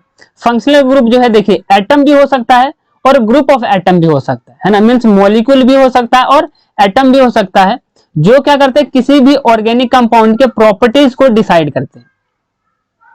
जो कि किसी भी ऑर्गेनिक कंपाउंड के जो प्रॉपर्टीज होती है कि वो कंपाउंड कैसा होगा वो उसके फंक्शनल ग्रुप पर डिपेंड करता है। अगर फंक्शनल ग्रुप हमारा हेलोजन ग्रुप हुआ तो उसका जो प्रॉपर्टीज कुछ और होगा। अगर मेरा फंक्शनल ग्रुप जो है अल्कोहल हुआ, जैसे देखिए यहाँ पर ग्रुप ऑफ एटम है, ऑक्सीजन एंड हाइड्रोजन है, ये दोनों आपस में कनेक्टेड है, ये अगर किसी कंपाउंड में होगा तो उनकी प्रॉपर्टीज कुछ और आती है। मींस फंक्शनल ग्रुप क्या हुआ, फंक्शनल ग्रुप एटम या फिर ग्रुप ऑफ एटम हुए जो किसी भी कंपाउंड के, किसी भी ऑर्गेनिक कंपाउंड के प्रॉपर्टीज को डिसाइड करते हैं, प्रॉपर्टीज को डिटरमाइन करते हैं, ठीक है। और हमारे जो सिलेबस में जो है हेलोजन को पढ़ना है, अल्कोहल को पढ़ना है, aldehyde, ketone and carboxylic acid. यहाँ पर देख लीजिए हम कैसे पहचानेंगे इन कंपाउंड को। अगर हमारे कंपाउंड में जो कहीं पर एक्स का मतलब कोई भी हेलोजन ग्रुप, मतलब कि फ्लोरीन, क्लोरीन, ब्रोमीन, आयोडीन, ये अगर कहीं भी होगा किसी कंपाउंड में, अगर ये कहीं भी जुड़ा हुआ होगा तो हम तुरंत कह देंगे कि ये जो है हमारा हेलो एल्कीन। अगर OH ग्रुप होगा, अल्कोहल ग्रुप होगा तो हम सीधे बोल देंगे कि अल्कोहल है ये। CHO ग्रुप होगा तो हम बोल देंगे एल्डिहाइड है ये। या हमारा CO ग्रुप होगा तो हम बोल देंगे कीटोन ग्रुप है। अगर हमारा COOH होगा तो हम बोल देंगे कार्बोक्सिलिक ग्रुप है, ठीक है। जरा इनका एक एग्जांपल भी देख लेते हैं। हेलोजन, हेलोजन में जो हमारा एटम होगा वो कौन होगा, हेलोजन होगा। मतलब क्लोरीन, ब्रोमीन, आयोडीन, फ्लोरीन कुछ भी हो सकता है, ठीक है। इनके लिए जो हम सफिक्स नहीं यूज करते, हम इसके लिए प्रेफिक्स यूज करते हैं। प्रेफिक्स अगर क्लोरीन हुआ तो क्लोरो हो जाएगा, ब्रोमीन होगा तो ब्रोमो हो जाएगा, आयोडीन होगा तो आयोडो हो जाएगा और फ्लोरीन होगा तो फ्लोर हो जाएगा, ठीक है। जैसे यहाँ पर एक एग्जांपल लिया गया है, यहाँ पर देखिए 3 कार्बन का एटम है, 3 कार्बन का चैन है। 3 कार्बन के लिए क्या हो जाएगा, प्रोप, सिंगल बॉन्ड है तो एन, क्योंकि हेलोजन है तो हेलोजन के लिए हम क्या लगाते हैं, हम प्रेफिक्स यूज करते हैं। तो प्रेफिक्स कौन सा, क्योंकि क्लोरीन है तो यहाँ पर हो जाएगा क्लोरो, तो यहाँ पर हो जाएगा क्लोरोप्रोपेन, ठीक है, क्लोरोप्रोपिन। आई होप कि आपको जो है नोमेनक्लेचर जरूर आता होगा और नोमेनक्लेचर जरूर करके जाना, क्योंकि एक क्वेश्चन जो है नोमेनक्लेचर से जरूर आएगा, नेमिंग से जरूर आएगा, ठीक है। चलिए आगे देखते हैं। एक ब्रोमीन का भी केस है जिसमें 3 कार्बन का चैन है। देखिए चलो समझ ही लेते हैं कि हम नेमिंग कैसे करते हैं। देखिए सबसे पहले हमें लॉन्गेस्ट कार्बन चेन देखना होता है, उसमें फिर हमें फंक्शनल ग्रुप देखना होता है। अगर फंक्शनल ग्रुप हुआ तो उनके नाम होते हैं। जैसे कि अगर हमारा फंक्शनल ग्रुप हुआ तो यहाँ पर हम क्लोरो ब्रोमो आयोडो ये सब यूज करेंगे। अगर अल्कोहल होगा तो उसके लिए हम सफिक्स ऑल यूज करते हैं। एल्डिहाइड हुआ तो उसके लिए सफिक्स अल यूज करते हैं। कीटोन हुआ तो उसके लिए सफिक्स ऑन यूज करते हैं। कार्बोक्सिलिक एसिड हुआ तो उसके लिए हम यूज करते हैं ओइक एसिड। डबल बॉन्ड हुआ तो उसके लिए हम इन यूज करते हैं। ट्रिपल बॉन्ड हुआ तो उसके लिए हम आइन यूज करते हैं। ठीक है, एक एग्जांपल देख लेते हैं। जैसे कि ये देखिए, कार्बन 3 कार्बन के चैन है और इसके लिए हम सबसे पहले प्रेफिक्स यूज करेंगे। तो प्रेफिक्स में ब्रोमीन है तो यहाँ पर हो जाएगा ब्रोमो। 3 कार्बन के चैन है तो प्रोप। सिंगल बॉन्डिंग है तो एन, तो यहाँ पर हो जाएगा ब्रोमो प्रोपीन। राइट, अब आगे देखते हैं अल्कोहल। अल्कोहल देखिए यहाँ पर 3 कार्बन का चैन है और इसके साथ जो है OH ग्रुप जुड़ा हुआ, मतलब कि 3 कार्बन मतलब कि प्रोप। सिंगल बॉन्डिंग है यहाँ पर तो एन, और अल्कोहल ग्रुप के लिए हम सफिक्स यूज करते हैं ओल, तो यहाँ पर हो जाएगा प्रोपेनॉल, प्रोपेनॉल। राइट, अब अल्कोहल पर, एल्डिहाइड पर देखते हैं। एल्डिहाइड के लिए जो सफिक्स यूज करते हैं हम अल यूज करते हैं। अब यहाँ पर देखिए 3 कार्बन का चैन है तो 3 के लिए प्रोप। सिंगल बॉन्डिंग है तो एन, ठीक है, और यहाँ पर कौन सा ग्रुप है, CHO ग्रुप है, एल्डिहाइड ग्रुप है तो उसके लिए अल, तो इसका नाम हो जाएगा प्रोपेनल, प्रोपेनल। ठीक है, अब कीटोन का देख लेते हैं। कीटोन में जो है देखिए, हम कीटोन को कैसे पहचानेंगे, हमेशा जो है ये वाला ग्रुप हमें कहीं भी अगर दिखेगा तो हम तुरंत बोल देंगे कि ये कीटोन ग्रुप है। अब देखिए यहाँ पर साफ साफ देखिए, यहाँ पर CO ग्रुप है और इसके इधर जो है हमारा एक अल्काइल ग्रुप होता है और इसके इधर हमारा अल्काइल ग्रुप होता है। ठीक है, तो यहाँ पर देखिए क्योंकि 3 कार्बन का चैन है तो यहाँ पर हो जाएगा प्रोप। सिंगल बॉन्डिंग है तो इन, और इसके लिए सफिक्स यूज क्या होता है, ओन, तो इसका हो जाएगा प्रोपेनॉन। ठीक है, प्रोपेनॉन हो जाएगा इसका नाम। अब कार्बोक्सिलिक एसिड को देखते हैं। कार्बोक्सिलिक एसिड में हमेशा जो है ये वाला ग्रुप होगा, COOH ग्रुप रहेगा, तो इसके लिए हम सफिक्स जो है वो क्या यूज करेंगे, ओइक एसिड। अब देखिए 3 कार्बन का चैन है, यहाँ पर COOH ग्रुप है मतलब कि कार्बोक्सिलिक एसिड ग्रुप है, तो इसका नाम क्या हो जाएगा, 3 के लिए प्रोप। सिंगल बॉन्डिंग है तो इन, देखिए डबल बॉन्डिंग होता तो इन लगाते, क्योंकि सिंगल बॉन्डिंग है इसलिए इन लगा रहे हैं, तो यहाँ पर हो जाएगा प्रोप, सिंगल बॉन्डिंग इन। और यहाँ पर जो है हमारा फंक्शनल ग्रुप कौन सा फंक्शनल ग्रुप है, कार्बोक्सिलिक एसिड है, तो उसके लिए जो हम सफिक्स यूज करते हैं ओइक एसिड यूज करते हैं, तो यहाँ पर हो जाएगा प्रोपेनोइक एसिड, प्रोपेनोइक एसिड। ठीक है, अब देखिए अगर डबल डबल बॉन्डिंग होगा तो उसमें हम क्या लगाएंगे, इन लगाएंगे। अब जैसे कि ये देखिए 3 कार्बन का चैन है, राइट, 3 कार्बन का चैन है प्लस इसमें जो है डबल बॉन्डिंग है। अब डबल बॉन्डिंग है तो क्या हो जाएगा इसका, 3 कार्बन का चैन है तो प्रोप, क्योंकि डबल बॉन्डिंग है इसलिए यहाँ पर आ जाएगा इन, तो इसका नाम हो जाएगा प्रोपीन। सिंगल बॉन्डिंग होता तो एन हो जाता, क्योंकि यहाँ पर डबल बॉन्डिंग है इस वजह से यहाँ पर हम रख रहे हैं प्रोपीन। ठीक है, चलिए आगे देखते हैं। आगे है ट्रिपल बॉन्डिंग। अगर ट्रिपल बॉन्डिंग आ गया तो उसमें हम सफिक्स क्या यूज करेंगे, आइन यूज करेंगे। अब देखिए 3 कार्बन का चैन है तो 3 कार्बन के चैन के लिए प्रोप। अब क्योंकि ट्रिपल बॉन्ड है तो यहाँ पर हो जाएगा आइन, तो प्रोपाइन हो जाएगा इसका नाम। ठीक है, तो इस तरीके से हम नेमिंग करते हैं। इस तरीके से हमारे चैप्टर में जो फंक्शनल ग्रुप दिए हुए हैं सबका मैंने सफिक्स बता दिया, सबका मैंने प्रेफिक्स बता दिया। ठीक है, आई होप समझ में आया होगा। चलिए आगे बढ़ते हैं। आगे है right the molecular formula of the second and third member of the homologous series वो जो फर्स्ट मेंबर इज इथीन। अब देखिए इथीन फैमिली से आ गया, इथीन फैमिली का जो सेकंड मेंबर है एंड थर्ड मेंबर है उसका जो है हमें मोलिकुलर फॉर्मूला लिखना है। ठीक है, कैसे लिखेंगे, जैसा कि मैंने अभी अभी तुम्हें बताया, इस क्वेश्चन को देखिए, जब मैं होमोलोगस सीरीज बता रहा था कि अगर मेरे से ऐसा भी क्वेश्चन पूछ सकता है जहां पर बोलेगा हमसे कि बताइए अल्कीन ग्रुप का जो second member and third member है उनका नाम क्या है, और यही क्वेश्चन हमसे पूछा गया है अभी अभी कि बताइए कि अल्कीन ग्रुप का जो second member and third member है उनका मॉलिक्यूलर मास क्या होता है, मॉलिक्यूलर फॉर्मूला क्या होता है। तो C3H6 C4H8 है ना, और यही चीज हम यहाँ पर लिख देंगे और कुछ भी नहीं करेंगे। देखिए C3H6 प्रोपीन हो गया इसका नाम, एंड C4H8 जिसका नाम हो गया ब्यूटीन, और यही क्वेश्चन देखिए 2017 में पूछा गया था। राइट, तो इस तरीके के इजी सवाल भी पूछे जाते हैं। ये था क्वेश्चन नंबर 4। अब बढ़ते हैं नेक्स्ट क्वेश्चन की तरफ। एक और क्वेश्चन जो कि बिल्कुल ही इसी पे बेस्ड है। देखिए question number 5, right the molecular formula of the first 2 member of homologous series having functional group OH। मतलब कि जिसमें फंक्शनल ग्रुप क्या हो, OH हो, उसका जो है मतलब कि हमें बेसिकली ये बोला जा रहा है कि अल्कोहल फैमिली का जो सेकंड मेंबर है ना, फर्स्ट 2 मेंबर, सॉरी मतलब कि पहला मेंबर एंड सेकंड मेंबर उनके नाम लिखने। ठीक है, तो हमें पता है कि फर्स्ट मेंबर क्या होता है, मिथेनॉल, एंड सेकंड मेंबर होता है इथेनॉल, तो बस यहाँ पर नाम लिख दिया हमने। CH3OH मिथेनॉल हो गया, CH3CH2OH इथेनॉल हमारा अल्कोहल हो गया। तो इस तरीके से इस क्वेश्चन का आंसर हो गया, और ये क्वेश्चन भी जो है 2017 में पूछा गया था। चलिए आगे बढ़ते हैं। आगे बढ़ने से पहले जो है हम जनरल फॉर्मूले की तरफ देख लेते हैं। जनरल फॉर्मूले से होता क्या, जनरल फॉर्मूले से क्या होता है कि हम जो सिर्फ n की वैल्यू रखते जाते हैं और हमारा जो है कंपाउंड मिलते जाता है। तो ये बहुत अच्छा चीज है ना।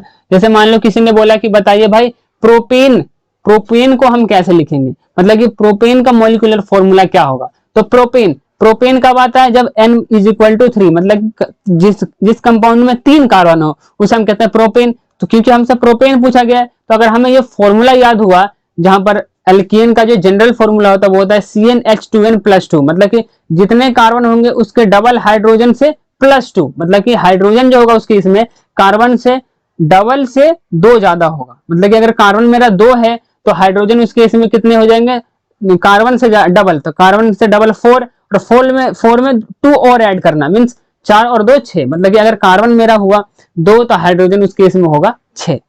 ठीक है, इस तरीके से जो है हमारा, अब जैसा कि हमने बोला कि प्रोपेन का मॉलिक्यूलर फॉर्मूला क्या होगा, तो n इज इक्वल टू कितना रखोगे, n इज इक्वल टू 3 रख दोगे, है ना।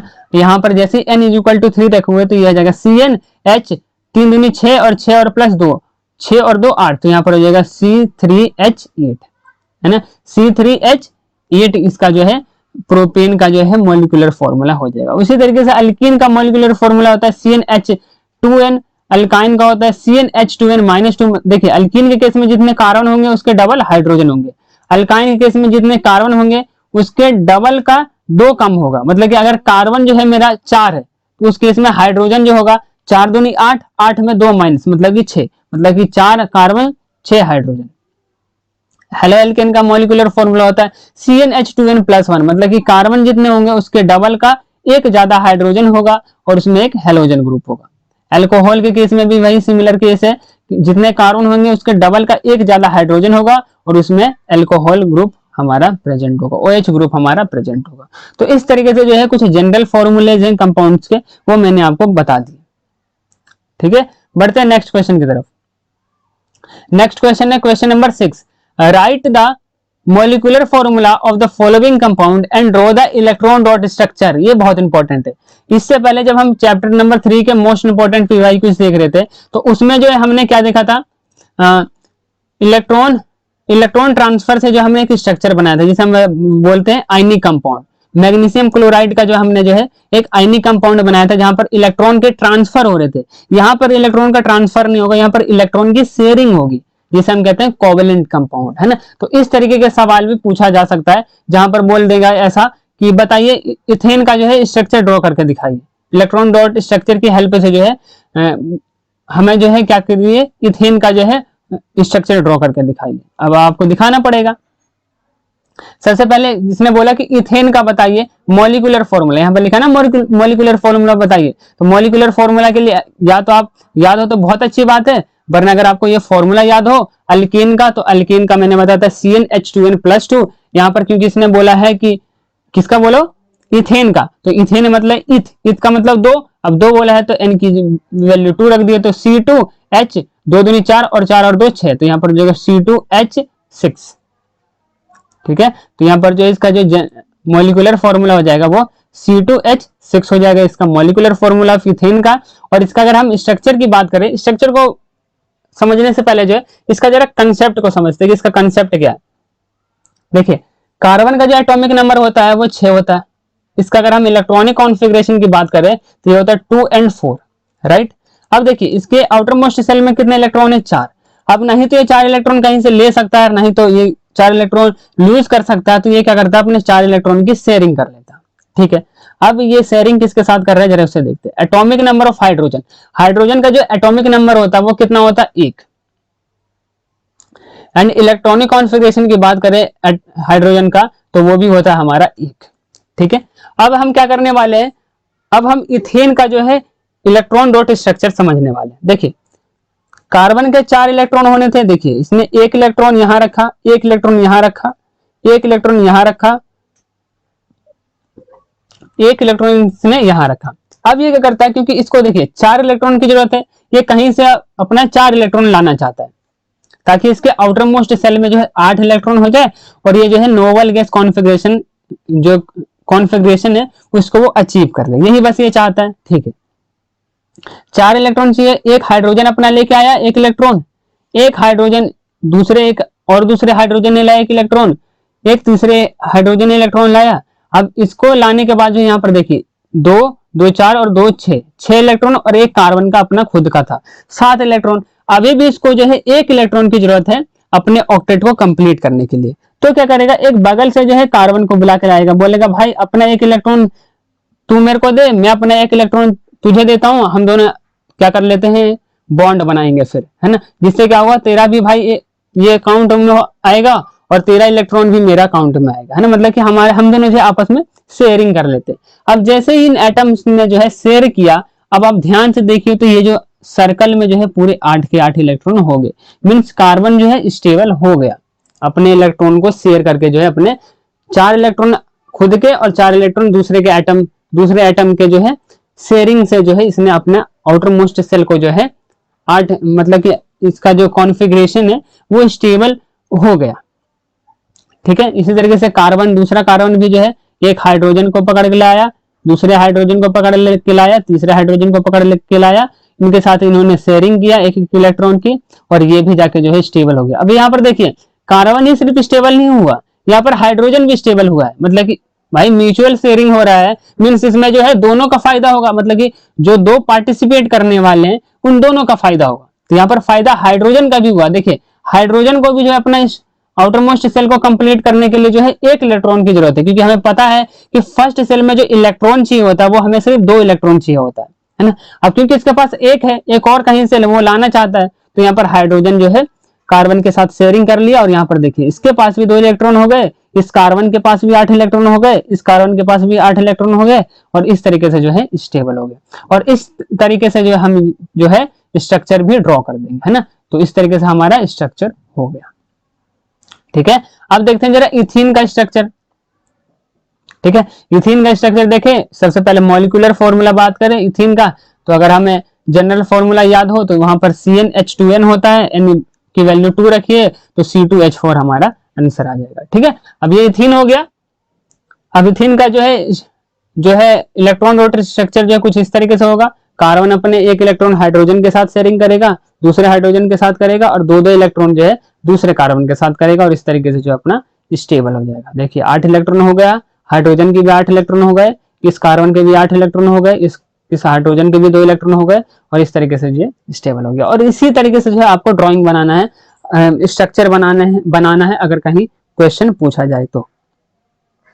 अब देखते हैं जरा इथीन का। इथीन में जो है जनरल फॉर्मूला क्या होता है, CnH2n-2। अब n की वैल्यू 2 रखोगे तो n इज इक्वल टू 2 रखोगे तो CnH2 ही आएगा, है ना, C2H2 ही आएगा, है ना। इस तरीके से हमारा मॉलिक्यूलर फॉर्मूला हो गया इथाइन का। और इसका अगर हम इलेक्ट्रॉन रोटेट स्ट्रक्चर देखें तो ये कुछ इस तरीके से होगा। ठीक है, यहाँ पर कार्बन के बीच में जो है 3 इलेक्ट्रॉन की शेयरिंग एंड हाइड्रोजन कार्बन के बीच में एक इलेक्ट्रॉन की शेयरिंग और इस तरीके से स्टेबल ये होगा। ठीक है, आई होप आपको ये सवाल समझ में आया होगा और ये सवाल भी जो है 2015 में जो पूछा गया था। ठीक है, अब बढ़ते हैं नेक्स्ट क्वेश्चन की तरफ। Question number 7। क्वेश्चन नंबर 7 में क्या है, ए compound X on heating with access sulphuric acid.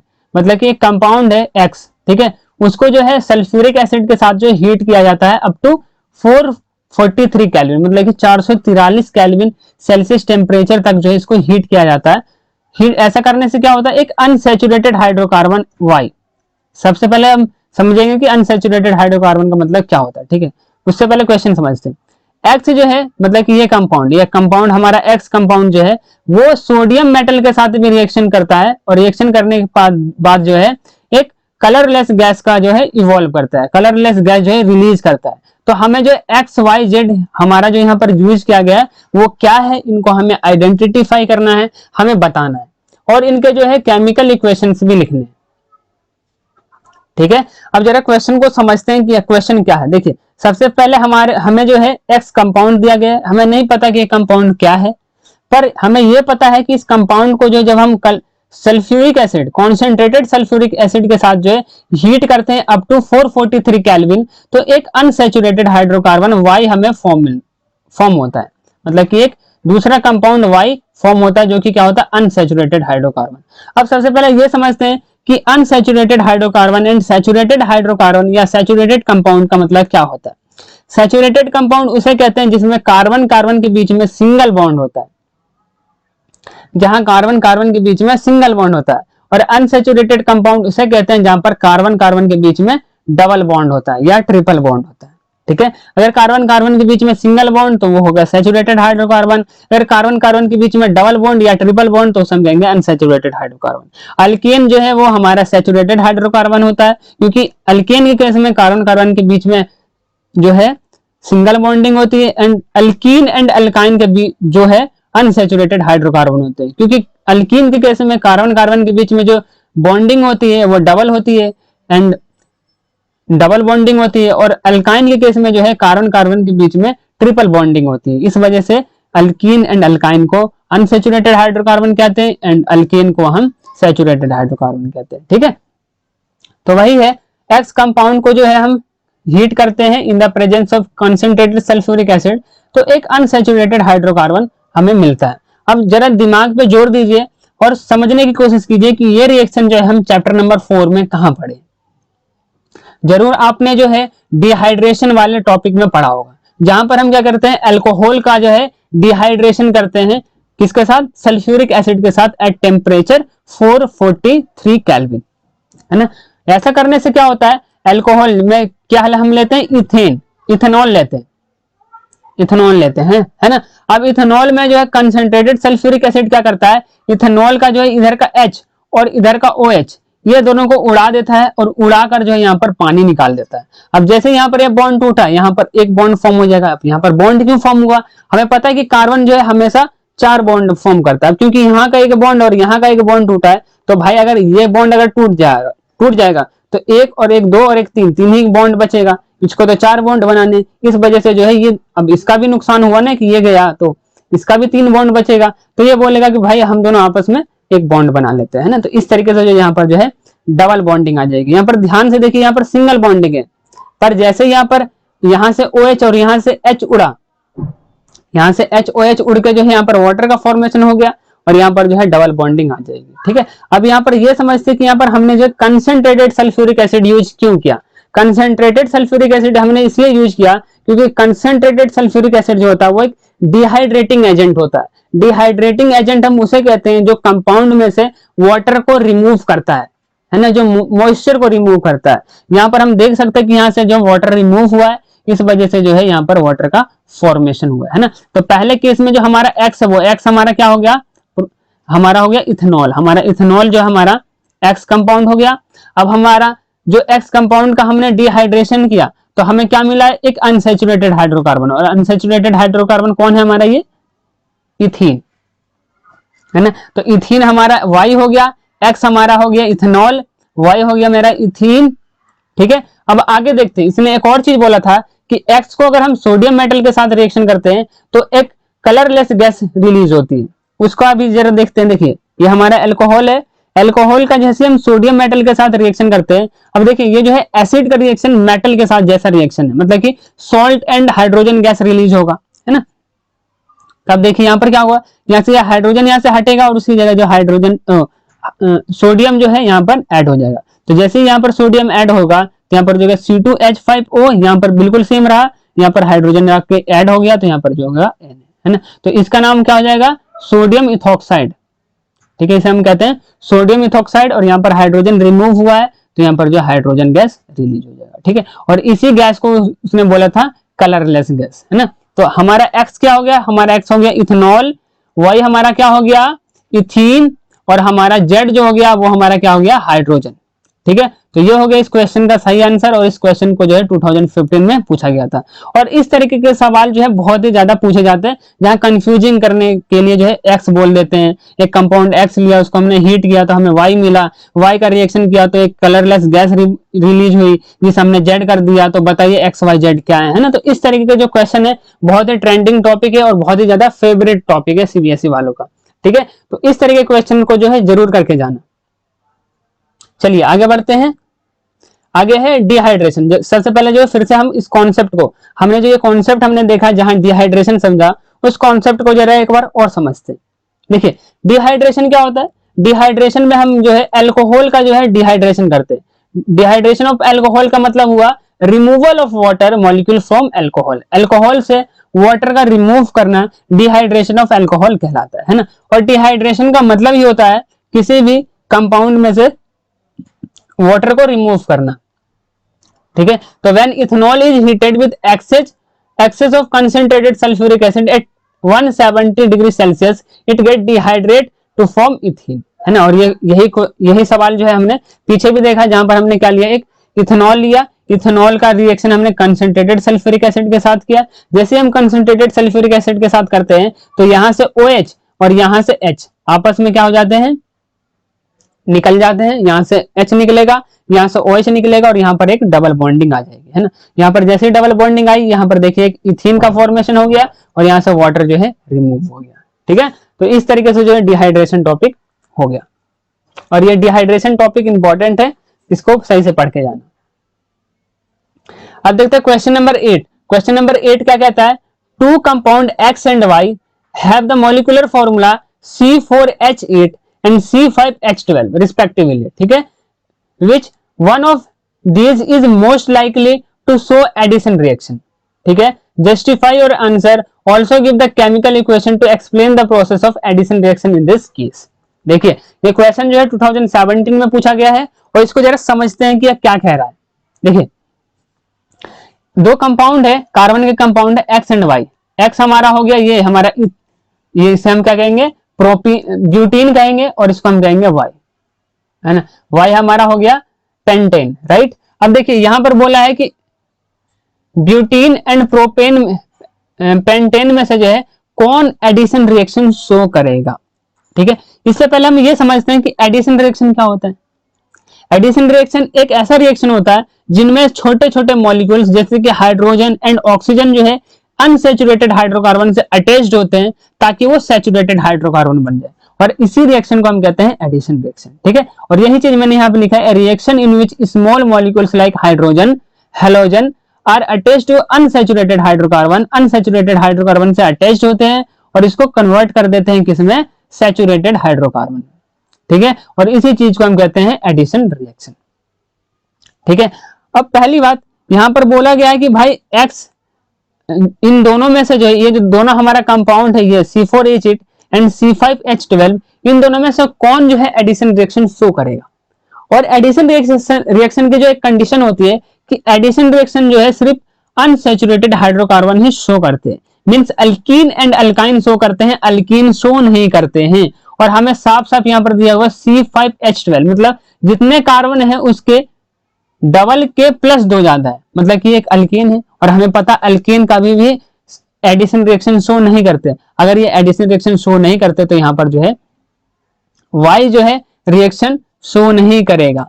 कौन शो करेगा, C4H8 जो है रिएक्शन शो करेगा, और वो रिएक्शन कुछ इस तरीके से होगा, देखिए, ठीक है। यहां पर देखिए C4H8 एक अनसैचुरेटेड हाइड्रोकार्बन है जिसे हम क्या कह रहे हैं, बताइए, ब्यूटीन, है ना। इसका नाम ब्यूटीन है ना, 4 कार्बन है तो ब्यूट, और कार्बन कार्बन के बीच में डबल बॉन्डिंग है तो क्या हो जाएगा, इन, है ना। तो इसका नाम हो जाएगा ब्यूटीन, राइट। अब इसका जो है हम हाइड्रोजन के साथ रिएक्शन किए। अब जैसे हाइड्रोजन के साथ रिएक्शन करेंगे, और ये जो हाइड्रोजन के साथ रिएक्शन होता है, यहाँ पर जो एडिशन रिएक्शन होता है वो अपने आप नहीं होता, इसके लिए हम कैटलिस्ट यूज करते हैं, प्लेटिनम या निकल, और उसको जो हम हीट करते हैं कम से कम 250 डिग्री सेल्सियस पे। तो यहाँ पर क्या होता है, यहाँ पर ये बॉन्ड टूटते हैं, यहाँ पर एक बॉन्ड टूटता है और एक हाइड्रोजन यहाँ पर आ जाएगा और एक हाइड्रोजन यहाँ पर आ जाएगा, ठीक है। तो इस तरीके से जो है हमारा जो है ये अनसैचुरेटेड हाइड्रोकार्बन से जो है हमारा सैचुरेटेड हाइड्रोकार्बन बन जाएगा, ठीक है। तो ये होता है हमारा एडिशन रिएक्शन। अब या इस क्वेश्चन पर आते हैं कि कौन जो है रिएक्शन शो करेगा और कौन नहीं शो करेगा। तो इसमें जो है हमारा C5H12 रिएक्शन शो नहीं करेगा। क्यों नहीं करेगा, क्योंकि एक अल्केन है और अल्केन जो है एडिशन रिएक्शन शो नहीं करते। C4H8 की बात करें तो ये रिएक्शन शो करेगा क्योंकि एक अल्कीन है, और अल्कीन जो होता है एक अनसैचुरेटेड हाइड्रोकार्बन होता है, इस वजह से जो है ये एडिशन रिएक्शन शो करेगा ताकि ये सैचुरेटेड हाइड्रोकार्बन बन जाए, ठीक है। तो ये हो गया क्वेश्चन नंबर 8 का सही एक्सप्लेनेशन, और ये क्वेश्चन जो है 2017 में पूछा गया था। चलिए आगे बढ़ते हैं। आगे हमारा एडिशन रिएक्शन। फिर से एक बार कॉन्सेप्ट को समझ लेते हैं कि एडिशन रिएक्शन क्या होता है। एडिशन रिएक्शन में क्या होता है, अनसैचुरेटेड हाइड्रोकार्बन से जो है कुछ एटम जो है अटैच्ड होते हैं ताकि वो सैचुरेटेड हो जाए, इसी को हम कहते हैं एडिशन रिएक्शन। अब हाइड्रोजनेशन रिएक्शन में क्या हो जाएगा, हाइड्रोजन अटैच्ड हो जाएंगे, मतलब कि अनसैचुरेटेड हाइड्रोकार्बन से हाइड्रोजन अटैच्ड हो जाए होंगे ताकि वो सैचुरेटेड बन जाए, है ना। तो the addition of hydrogen to unsaturated hydrocarbon to obtain a saturated hydrocarbon is called hydrogenation. ठीक है, आई होप हाइड्रोजनेशन समझ में आया होगा। यहाँ पर देखिए एग्जांपल भी दिया हुआ है, इथीन। इथीन जो कि एक अनसैचुरेटेड हाइड्रोकार्बन है, इसका रिएक्शन हमने हाइड्रोजन के साथ किया in the presence of nickel, platinum, palladium, जो लेना हो वो ले लीजिए, कोई एक कैटलिस्ट, और उसको हीट कर दीजिए, है ना। तो यहाँ पर क्या हो जाएगा, ये बॉन्ड टूटेगा यहाँ से और एक हाइड्रोजन यहाँ चला जाएगा और एक हाइड्रोजन यहाँ चले जाएगा, तो यहाँ पर क्या हो जाएगा, इथेन का फॉर्मेशन हो गया जो कि सैचुरेटेड है। ठीक है, तो इस तरीके से जो है एडिशन रिएक्शन होता है। एक और चीज नोट दिया हुआ है कि हाइड्रोजनेशन रिएक्शन मतलब कि ये जो रिएक्शन है इसका हम यूज करते हैं वेजिटेबल घी को वेजिटेबल ऑयल में कन्वर्ट करने के लिए जो हम यूज करते हैं। ठीक है, वेजिटेबल घी को जो है फॉर्म करने के लिए हम यूज करते हैं फ्रॉम वेजिटेबल ऑयल। ठीक है, आगे बढ़ते हैं। आगे क्वेश्चन नंबर 9, शायद नंबरिंग में प्रॉब्लम हो गई, क्वेश्चन मैंने 10 के 10 करवाए हैं, एक बार फिर से देखना, क्वेश्चन 10 ही है, शायद नंबरिंग में प्रॉब्लम हो गया तो उस नंबरिंग को देख लेना है। क्वेश्चन नंबर 10 है, मैंने 10 क्वेश्चन करवाए हैं, आप देख लेना पीडीएफ बाद में पढ़ के 10 ही होंगे। ठीक है, what is an oxidising agent, what happens when oxidising agent is added to propanone. Propanone मतलब कि जब हम प्रोपेनॉन में ऑक्सीडाइजिंग एजेंट को ऐड करते हैं तो क्या होता है। Explain with the help of chemical equation, chemical equation की हेल्प से जो है आप हमें जो है प्रोपेनॉन क्या ऑक्सीडाइजिंग एजेंट के बारे में भी बताइए और इस रिएक्शन के बारे में बताइए, अगर हम प्रोपेनॉन में जो है ऑक्सीडाइजिंग एजेंट डाल दे तो क्या होगा। ठीक है, सबसे पहले ये समझते हैं क्योंकि क्वेश्चन ही हमसे पूछा गया है कि ऑक्सीडाइजिंग एजेंट क्या होता है ना। तो ऑक्सीडाइजिंग एजेंट ऐसे सब्सटेंस को कहते हैं जो रिएक्शन में ऑक्सीजन सप्लाई करते हैं, उसे हम कहते हैं ऑक्सीडाइजिंग एजेंट। जाहिर सी बात है भाई, ऑक्सीडाइजिंग एजेंट लग गया मतलब कि वो काम वो करेगा। ऑक्सीडाइजिंग एजेंट ऐसे सब्सटेंस जो ऑक्सीजन प्रोवाइड करते हैं रिएक्शन में, उसे हम कहते हैं ऑक्सीडाइजिंग एजेंट। ठीक है, और अगर एग्जांपल बोले ऑक्सीडाइजिंग एजेंट का तो potassium permanganate and potassium dichromate बहुत ही अच्छा एग्जांपल हो गया ऑक्सीडाइजिंग एजेंट का। ये बहुत ही स्ट्रॉन्ग ऑक्सीडाइजिंग एजेंट होते हैं, ये केमिकल रिएक्शन में जो है इजीली जो है दूसरे को ऑक्सीजन दे देते हैं। ठीक है, अब इसका अगर हम एग्जांपल देखें, प्रोपेनॉन बोला था इसने, है ना, तो ये देखिए हम इथेन ले लेते हैं, प्रोपेनॉन बोला था पर हम इथेन ले लेते हैं। इथेन में भी कोई प्रॉब्लम नहीं, यहाँ पर लगा दीजिए ना CH3, यहाँ पर CH3 ले लीजिए, यहाँ पर CH2 फिर हो जाएगा, तो CH3 CH2 CH2OH ये हमारा प्रोपेनॉन हो गया। प्रोपेनॉन का जैसे हम रिएक्शन करेंगे ऑक्सीडाइजिंग एजेंट KMnO4 के साथ कर लो या फिर K2Cr2O7 जिसे हम कहते हैं पोटेशियम डाइक्रोमेट, और थोड़ा सा हीट कर दो। ठीक है, तो यहाँ पर क्या होगा, यहाँ पर देखिए सबसे पहले ये हाइड्रोजन यहाँ से रिमूव होगा और हाइड्रोजन रिमूव होकर जो है ये ऑक्सीजन इसको प्रोवाइड कर देगा। तो जैसे यहाँ पर रिएक्शन होगा, देखिए यहाँ पर CH3 है, पीछे का वैसे ही रह गया, और यहाँ पर जो C और H की जगह जो है हमारा O आ गया। ठीक है, तो यहाँ पर देखिए यहाँ पर इसको जो है अल्कोहल को जो है ऑक्सीजन प्रोवाइड किया यहाँ पर हमारा ऑक्सीडाइजिंग एजेंट ने, है ना, तभी यहाँ पर ये क्या हो गया, हमारा कार्बोक्सिलिक एसिड में कन्वर्ट हो गया, जिसे हम क्या कहेंगे, इथेनोइक एसिड। ये हमारा क्या हो गया, इथेनोइक एसिड, ये हमारा इथेनॉल से इथेनोइक एसिड में कन्वर्ट हो गया। ठीक है, और ये क्वेश्चन जो है CBSE 2016 में पूछा गया था, तो यहाँ पर ये ठीक है। अब इसका जो है कॉन्सेप्ट को जरा फिर से समझ जाते हैं कि ऑक्सीडेशन का मतलब क्या होता है। हमारे जो इस चैप्टर में जो है बहुत सारे रिएक्शन, जहाँ पर addition reaction, substitution reaction, oxidation reaction, है ना, डिहाइड्रेशन, ये सब सारे रिएक्शन पढ़ते हैं ना, उसी में जो है एक हो गया हमारा ऑक्सीडेशन। ऑक्सीडेशन में क्या होता है, एडिशन ऑफ ऑक्सीजन या फिर रिमूवल ऑफ हाइड्रोजन को हम कहते हैं ऑक्सीडेशन। मतलब कि किसी रिएक्शन में अगर एडिशन ऑफ ऑक्सीजन हो रहा होगा, मतलब कि किसी रिएक्शन में अगर ऑक्सीजन ऐड हो रहा होगा तो उसे हम कह देंगे ऑक्सीडेशन, या फिर हाइड्रोजन रिमूव हो रहा होगा तो उसे भी हम कहेंगे ऑक्सीडेशन। ठीक है, अब यहाँ पर एक एग्जाम्पल देखते हैं, भाई पीछे वाला एग्जाम्पल है, यहाँ पर देखिए इथेनॉल है, इथेनॉल का रिएक्शन हमने कर लिया KMnO4, है ना, या फिर K2Cr2O7 यानी कि पोटेशियम परमैंगनेट या पोटेशियम डाइक्रोमेट के साथ अगर हम रिएक्शन करते हैं तो ये दोनों नहीं यूज करना होता, हमें कोई एक, या तो KMnO4 ले लो या तो K2Cr2O7 ले लो। हमने मान लिया कि KMnO4 ले लिया, तो KMnO4 क्या कर देगा, इसको ऑक्सीजन प्रोवाइड करेगा और यहाँ से हाइड्रोजन रिमूव करेगा। तो यहाँ पर देखिए CH3 ये इधर वाला ऐसे रह गया, CH की जगह हमारा क्या आ गया, O हो गया, तो यहाँ पर हो जाएगा CH3 COOH, है ना। तो ये हमारा हो गया इथेनोइक एसिड, है ना। 2 कार्बन है और COOH ग्रुप है तो ओइक लग जाएगा, तो 2 कार्बन के लिए इथ, सिंगल बॉन्डिंग है तो N, तो इथेनोइक एसिड, है ना। तो ये इसका नाम हो जाएगा इथेनोइक एसिड। और ये क्या था, इसका नाम जरा बताइए। देखिए 2 कार्बन है, इथ, सिंगल बॉन्डिंग है N, और अल्कोहल ग्रुप है, और अल्कोहल ग्रुप के लिए सफिक्स क्या यूज करते हैं, ऑल, तो इसका नाम हो जाएगा इथेनॉल, इथेनॉल। ठीक है, तो यहाँ पर जो है सारे के सारे क्वेश्चन खत्म हो गए। आई होप आपको हर एक क्वेश्चन में मजा आया होगा, कुछ सीखने को मिला होगा और आपके लिए जो है ये वीडियो जो है बहुत हेल्पफुल लगा होगा। ठीक है, तो मिलते हैं ऐसे किसी इंटरेस्टिंग वीडियो में, जब तक के लिए बाय।